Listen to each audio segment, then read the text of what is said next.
வணக்கம் மக்களே, இது உங்கள் சாட் ஜிவிஎம். இன்னைக்கு நாம என்ன பார்க்க போறோம் அப்படின்னா, ஸ்விங் ட்ரேட் பண்றதுக்கு ஸ்டாக் செலெக்ஷன்ஸ் வந்து என்ன மாதிரியான பிளாட்ஃபார்ம்ல போயிட்டு நம்ம பண்ண முடியும் அப்படின்றத நாம ஐடென்டிஃபை பண்ண போறோம். இப்போ பார்த்தீங்க அப்படின்னாக்கா, ஸ்டாக் எட்ஜ் அப்படின்ற ஒரு பிளாட்ஃபார்ம் வந்து இருக்கு.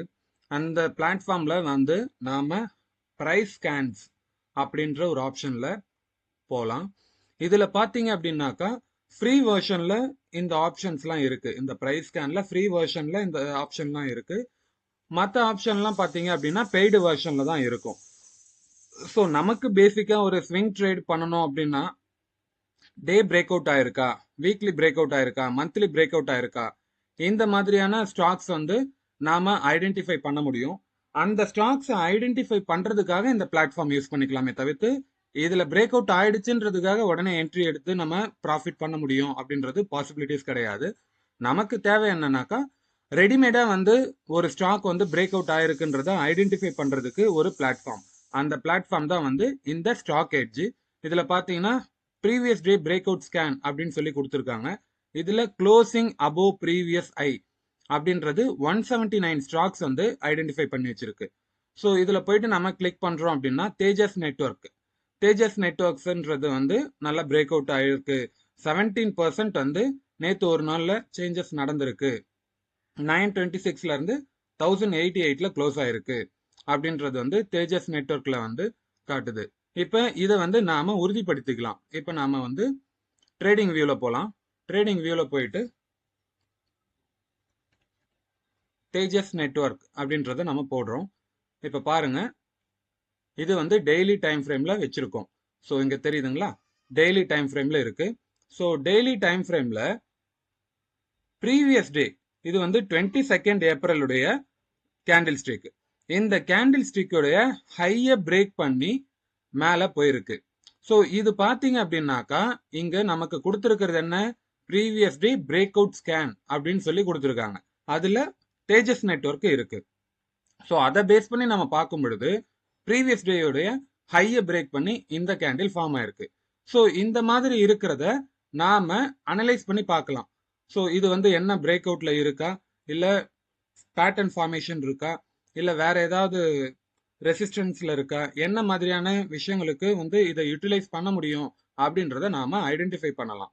ஸோ அதுக்காகத்தான் வந்து இந்த ஸ்கேன்ஸ்ல போய் பார்க்கறது. இதுல பாருங்க, சாரி, இதுல பாத்தீங்க அப்படின்னா உங்களுக்கு ஒரு ரவுண்டிங் பாட்டம் பிரேக் அவுட் தெரியும்.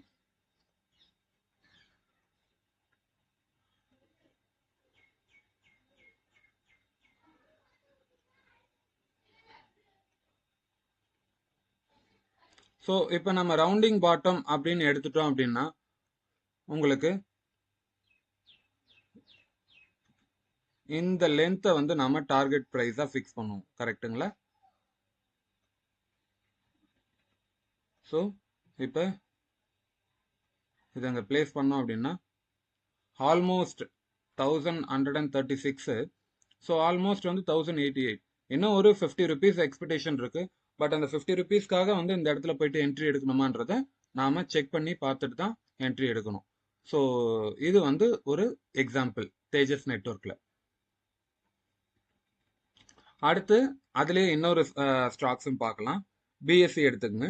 பிஎஸ்சி பாருங்க, 2870 ப்ரீவியஸ் ஐஏ, க்ளோஸ் ஆனது வந்து 3199. ஆல்மோஸ்ட் வந்து சேஞ்ச் வந்து ஒரு 11.5% வந்து சேஞ்ச் நடந்திருக்கு. இதுல ஓவரால் சேஞ்சஸ் பார்த்தீங்க அப்படின்னா 12.2%. ஸோ நாம இப்ப பிஎஸ்சி ஸ்டாக்ஸை வந்து ஒரு எக்ஸாம்பிளுக்காக பார்த்துடலாம்.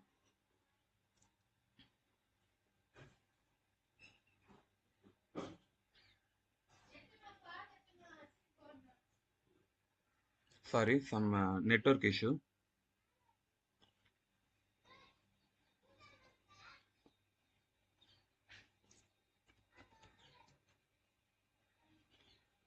ஓகே, ஸோ இப்போ பார்த்தீங்க அப்படின்னா பிஎஸ்சி பாருங்க, ப்ரீவியஸ் டேவுடைய ஹையை பிரேக் அவுட் பண்ணி எவ்வளோ தூரம் போயிருக்கு அப்படின்னு சொல்லிட்டு. ஸோ இதை வந்து நாம் அனலைஸ் பண்ணி தெரிஞ்சுக்கலாம். ஸோ நம்ம ஸ்கேன் பண்ணுறதும் வந்து ஈஸியாக இருக்கும். இப்போ நம்ம வந்து எந்த ஸ்டாக்ஸை வந்து செலக்ட் பண்றது ஒரு ஸ்விங் ட்ரேடுக்கு அப்படின்ற ஆங்கிள் வந்து நம்ம யோசிக்கும் பொழுது இந்த மாதிரியான ஸ்டாக்ஸை வந்து நம்ம செலக்ட் பண்றதுக்கு யூஸ்ஃபுல்லா இருக்கும். ஆனா என்ன கேட்டீங்க அப்படின்னாக்கா, நீங்க டே பிரேக் அவுட்டை கான்சென்ட்ரேட் பண்றதை விட வீக்லி பிரேக் அவுட்டை கான்சென்ட்ரேட் பண்ணீங்கன்னா ஓரளவுக்கு வந்து உங்களுக்கு பெட்டரான ஸ்டாக் செலெக்ஷன்ஸ் கிடைக்கிறதுக்கு வாய்ப்புகள் இருக்கு. ஸோ வீக்லிலையும் வந்து பிஎஸ்சி வந்து பிரேக் அவுட் கொடுத்துருக்கு. ஸோ அப்போ வந்து நாம வீக்லி டைம் ஃப்ரேம் வச்சு பார்ப்போம் பிஎஸ்சி என்ன மாதிரி இருக்கு அப்படின்றத. பிஎஸ்சில நாம வந்து என்ட்ரி 425ல இது பண்ணது, இன்னைக்கு பார்த்தீங்க அப்படின்னாக்கா 3000 போயிடுச்சு. ஸோ ஆல்மோஸ்ட் எங்கேயோ போயிடுச்சு. நியர்லி வந்து ஒரு 8 டைம்ஸ் வந்துருச்சு பிஎஸ்சிலாம். ஸோ ஓகே, நம்ம அந்த டிராயிங்கை எடுத்துடுறோம்.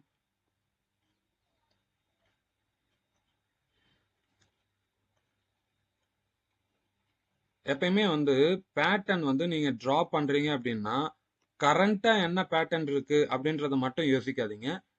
ப்ரீவியஸ் சாரி ப்ரீவியஸா என்ன பேட்டர்ன் வந்து பிரேக் அவுட் கொடுத்துருக்கு அப்படின்றதையும் வந்து யோசிச்சு முடிவெடுங்க.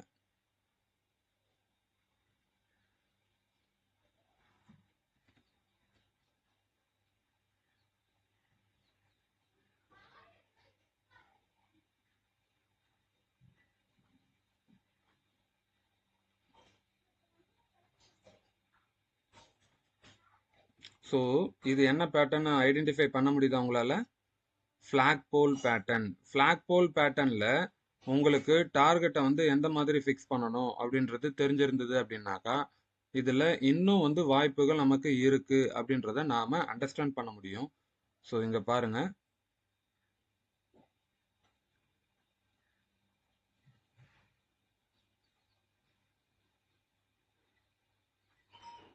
இதுதான் விஷயம். ஸோ இவ்வளோ தூரத்துக்கு வந்து வாய்ப்புகள் இருக்கு. அக்யூரேட்டா போகும் அப்படின்றது எந்த உறுதியும் கிடையாது, வாய்ப்புகள் இருக்கு. ஸோ இதை வந்து நாம எதுல உறுதிப்படுத்தலாம் அப்படின்னு கேட்டீங்க அப்படின்னாக்கா ஃபெப்னாச்சி எக்ஸ்டென்ஷன் டூல்ல வந்து நாம செக் பண்ணிக்கலாம்.